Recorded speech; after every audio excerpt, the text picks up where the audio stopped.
Shalom, saudara-saudara yang terkasih di dalam Tuhan Yesus Kristus. Sebentar lagi kita akan mendengarkan renungan yang bertemakan tentang keterbatasan diri manusia. Sebelum renungan hari ini kita mulai, alangkah baiknya kita bersama-sama untuk datang ke hadirat Tuhan, berdoa. Mari saya hantarkan. Tuhan Allah Bapa kami, Allah yang bertata di kerajaan yang Maha Kudus, terpujilah namamu kekal untuk selama-lamanya. Terima kasih ya Tuhan, pada kesempatan ini Kau berikan kami waktu untuk mendengarkan firman Tuhan dan renungan pada pagi hari ini. Ya Tuhan, kiranya Engkau buka hati dan pikiran kami sehingga kami dapat memahami maksud kehendak-Mu untuk kehidupan kami. Di dalam nama Yesus kami berdoa. Amin. Saudara-saudara yang terkasih di dalam Tuhan Yesus Kristus, dunia mendoktrin kita bahwa hanya mereka yang pandai, kaya, berpengaruh, terpandang, cantik, tampan rupawan yang akan menjadi pemenang di dalam kehidupan ini. Intinya, orang-orang yang sempurna menurut ukuran dunia. Orang-orang yang sempurna menurut ukuran dunia itulah yang akan berhasil menjadi pemenang di dalam hidup ini dan membuat manusia berusaha keras untuk memenuhi semua tuntutan tersebut, berapapun biaya yang dikeluarkan dan apapun yang akan dikorbankan. Sebaliknya, mereka yang merasa tidak mampu untuk memenuhi semuanya itu akan menjadi orang yang sangat tertekan, kurang percaya diri, kesepian, terpinggirkan, membenci diri sendiri, dan bahkan tidak sedikit orang yang memilih untuk mengakhiri hidupnya. Demikian juga terjadi di kalangan orang-orang yang mengaku percaya kepada Kristus atau beragama Kristen, sampai-sampai mereka berpikir, sepertinya Tuhan akan lebih suka dan lebih mudah memakai mereka beserta pengaruhnya untuk menggenapi misi pelebaran kerajaannya di bumi. Tidak mungkin Tuhan memakai orang-orang biasa seperti kita ini.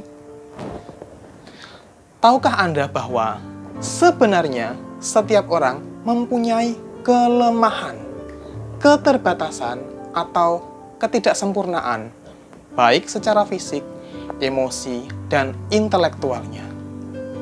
Tidak ada orang yang berbakat dan cerdas di semua bidang kehidupan. Kita semua mengetahui orang-orang seperti apakah yang sudah dipilih Tuhan Yesus untuk menjadi murid-muridnya yang akan mengguncangkan dunia ini. Apakah ada orang hebat, terpandang, berpengaruh di dunia? Saya katakan, tidak ada seorang pun. Saudara-saudara, apabila kita membaca di dalam kitab 1 Korintus 1 ayat yang ke-26 sampai ke-29. Ingat saja, saudara-saudara, bagaimana keadaan kamu ketika kamu dipanggil. Menurut ukuran manusia, tidak banyak orang yang bijak, tidak banyak orang yang berpengaruh, tidak banyak orang yang terpandang.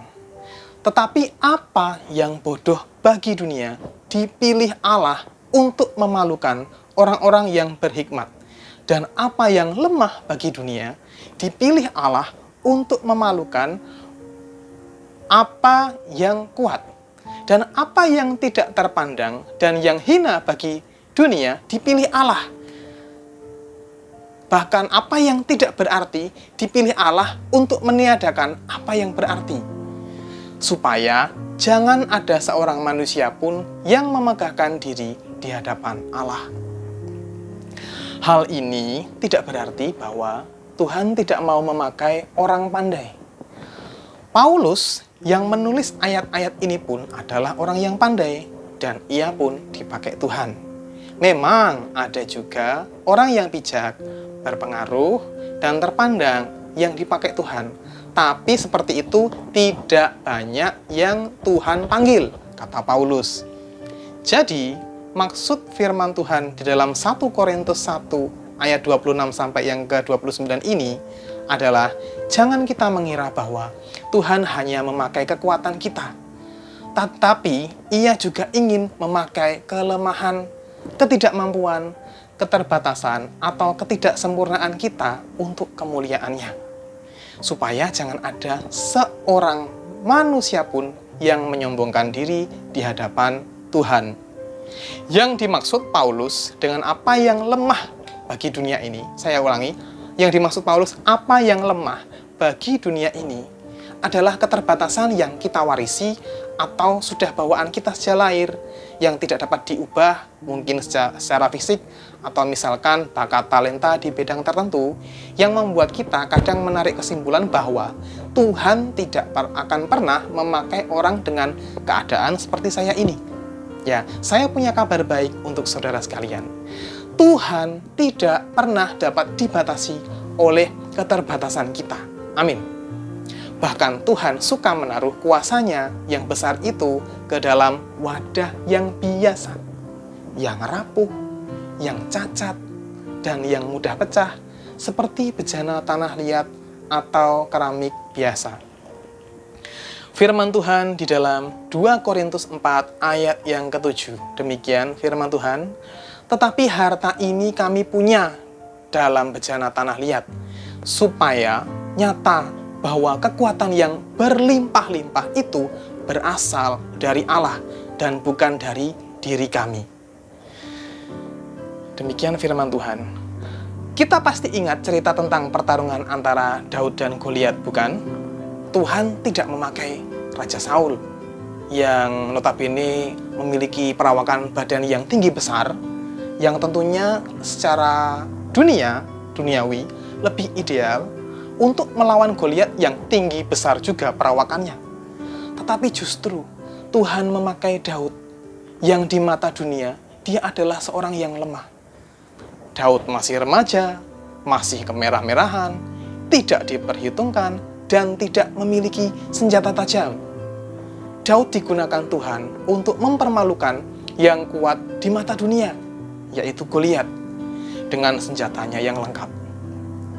Tuhan memakai yang bodoh bagi dunia. Tuhan memakai yang lemah. Tuhan memakai yang hina, yang tidak dianggap dan diperhitungkan bagi dunia, sehingga ketika orang melihat, orang tahu dan memuliakan Tuhan sambil berkata, ini pasti karena Tuhan. Haleluya.